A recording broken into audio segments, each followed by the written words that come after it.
Alright guys, when you come to using the wood lathe to make your handle, the result is going to look sort of like that. It's what we're aiming for, but we start off with something that's pretty close to round.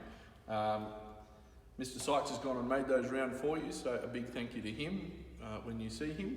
But we need to make sure we're approaching this machine safely. So first thing when we come up to our wood lathe, we want to make sure that the emergency stop is pressed in. That's over here on the left hand side. And to release that, we lift that up and we then have access to our on and off buttons. Okay. Now in all this information, we're referring to the safety operating procedure, which is up above the machine. We want to make sure that we are doing our pre-operational safety checks and then following on with our operational safety checks. So we're going to check that our workspace is clear. We're going to check that our guards are in position. Now there really isn't a great deal of guards on the wood lathe. What you do have to protect yourself is the apron, your safety glasses and a face shield. Okay, now all those things put together mean that we can use this machine safely as long as we follow the correct procedures. So we're going to locate, just as we did the on-off switch a moment ago, we're going to ensure that our workpiece is fitted nice and tight in between the headstock and the tailstock. Now the way that we want to check that really is to loosen off the screw at the back here, turn the dial at the end in a clockwise direction and tighten up that grub screw again. We want to make sure that we've got consistent pressure on either end to hold our workpiece in place. We want to adjust the speed. Now you don't have to adjust the speed, we've done that for you, but we do need to make sure that we rotate this workpiece so that it's not going to hit our tool rest. So we want a little bit of clearance. There's about right, a half a centimetre or so, 5 millimetres. We will need that to be freely rotating. Before we can start cutting, we want to check our tool. We want to check that it's nice and sharp. In order to check the sharpness of our tool, we would run our finger across the edge of the blade, never along, across the edge of the blade, and we can feel the sharpness of the edge. Okay, blunt tools will result in accidents and result in poor quality of work. We're going to start the dust extraction unit, okay, to make sure we're sucking our waste away, and we're going to make sure that our equipment is not faulty. Now, I'm going to check the equipment for you. If you think there might be something wrong, you need to come and see me. Alright, so once we've got our roughing down done, we've done our pre-operational safety checks, we need to do our operational safety checks. How are we going to operate this machine and do it safely? So we're never going to leave the machine running while it's unattended. That's first and foremost. Always turn it off. Before making adjustments, switch off and bring the machine to a complete standstill.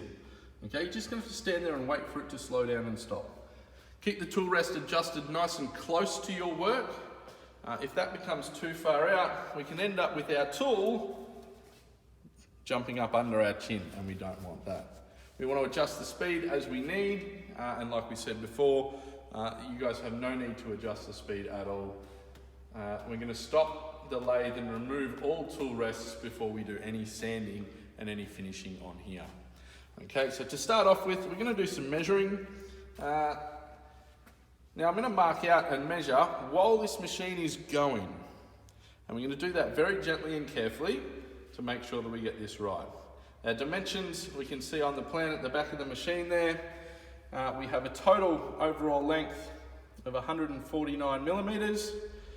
The actual handle is 137. So I'm going to turn this machine on. I'm going to put my steel rule onto my tool rest. I'm going to start with the 0 mark, and when I line up my pencil, I'm going to put my pencil on the tool rest and ease it into my timber. And you can see there we get a nice clear line all the way around. Now the first measurement I wanted was 149. Check if that's right, 149.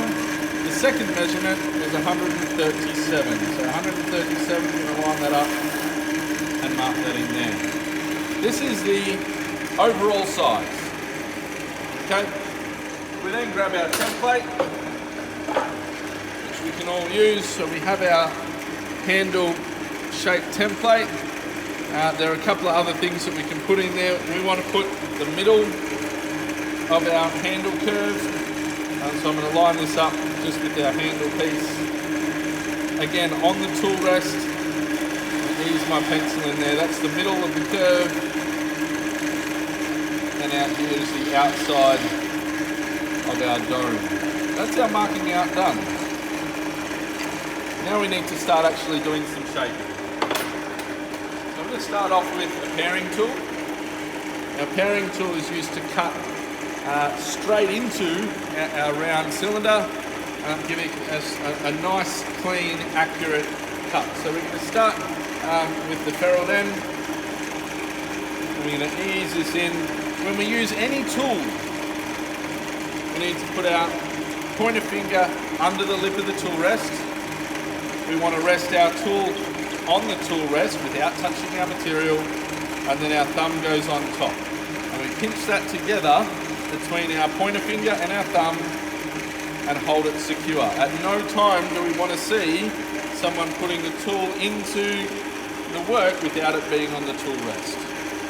The tool rest is there so that all the pressure from this rotating work pushes down onto that solid surface. So our stance is feet comfortably apart. I'm right-handed, so I'm again going to go with my left foot forward, my right foot back. I'm going to lock my right arm into my side, and I'm going to ease that tool into the work. And you can push that in.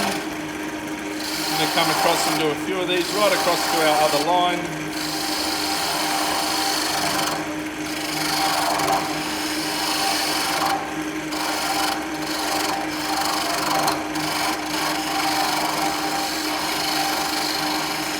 If we're careful, we can go a little bit side to side, but we do need to clean up that end and make sure that we've got the right length. So, easing that in. Now, how far in do you say? Well, we actually have a template here, so a little jig, and we can check with the machine off, of course, that our end fits in here. So I've got a long way to go from what I can see. Take that down. Well, I think I'm fairly close. We do not want to go over that limit. So we turn the machine off. We check. I'm almost there, not quite.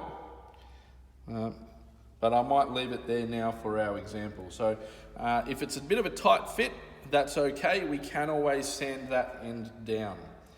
Okay, from there, we need to start turning the rest of this shape. So I'm going to start up the opposite end again, same tool. I'm going to turn that on. I'm going to pair that in because that actually comes right round to the point. So we're going to pair this in.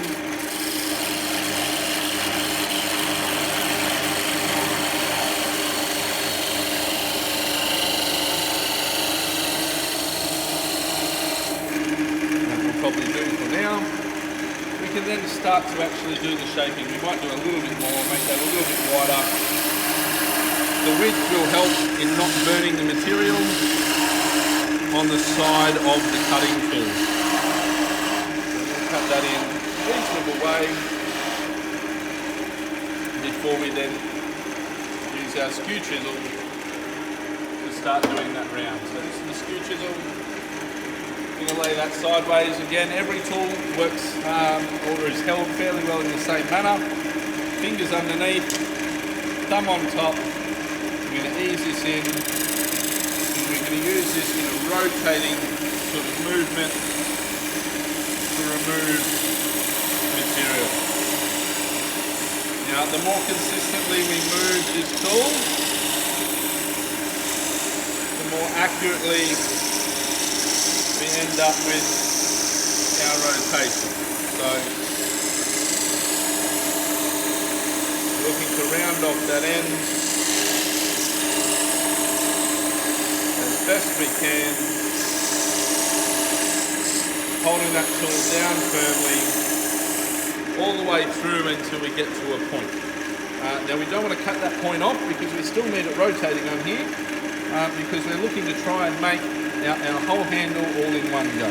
So again, we've seen that action, we're rotating that round.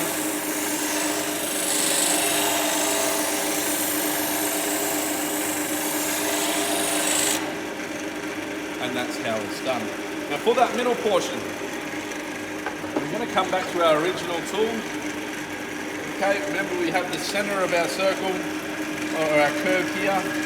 Actually what I might do, sorry Mr. Williams, but we're going to use our parting tool to actually cut in on that level to give us a gauge as to how skinny we're going to go. So I'm going to line up basically on the middle of that line, ease that in.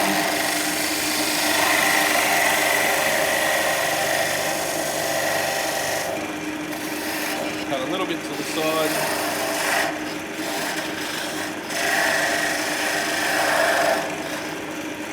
To get an idea of how wide we want that, we can see from the plan here it'll be coming fairly narrow. And so what we're looking to do is bring that down to the bottom point here. And now we'll continue with that radius. Here we go again. Starting that radius, we can do both sides at the same time. And what I'm trying to do is really pivot with my backhand to get a curve.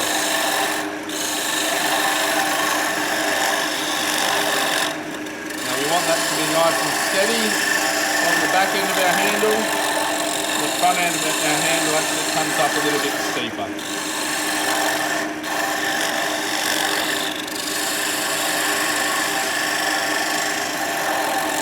You can see there we're now forming the inside of the handle.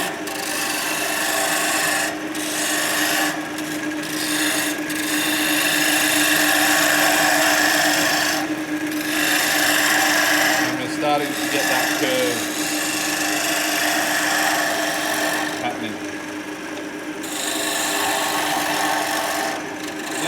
Front end with a nice curve action as well, coming down to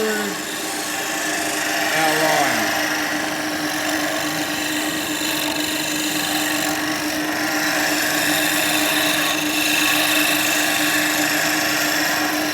I think we're almost there. Now this is up to you a little bit as to where your design goes. We're not going to dictate that for you, it's your design. And we want to make sure that we've got a good, comfortable hand shape. So you can see there I've got rid of that line now.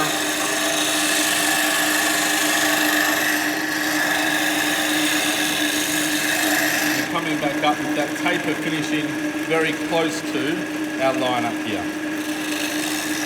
So another touch there. Last but not least, we want to round off the front end of our handle, and we can do that again with our switches here, in on the side, and we're going to rotate this around just a little bit,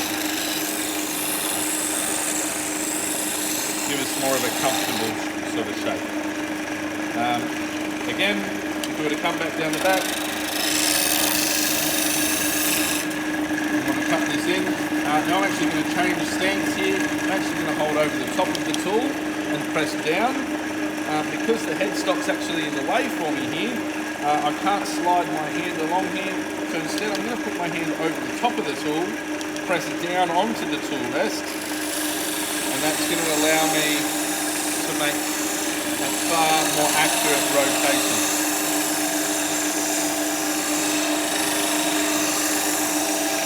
Again, you can see where it's going in a smooth curved action. I'm trying to remove equal amounts of material all the way around that curve to get a nice smooth happy with our shape, we can stop. And before we do the sanding and finishing, we need to make sure we move that tool rest. Okay, now that we've done our shaping, we're happy with our shape, it's looking really good, it's time to sand. So you can see here, I've moved the tool rest right out of the way. I don't want it anywhere near my hands, and I now have uninterrupted access to do some sanding. So I'm going to come over, turn it on. I want to hold my sandpaper on the underside of my work. Now I'm going to do that slowly at first. And you've got to be a little bit careful because we have something rotating very quickly and sandpaper which is very coarse. It's a lot of friction. When there's friction involved, commonly there's heat. So you have to be very, very careful and sometimes double over your sandpaper just to help there a little bit. Up and underneath your work, sanding off any markings that are left and finishing off that final shape. We can reach over, grab the outsides of our sandpaper, continuing to sand, and you can see the sanding coming off there and finishing that off nicely. We want to go right round the end to make sure that's going to be nice and smooth to hold in our hand at the end of our clipper. So once we're done with that sanding, let's turn it off. We can check. It feels lovely. And once we're happy with that, we're ready to remove that from the lathe.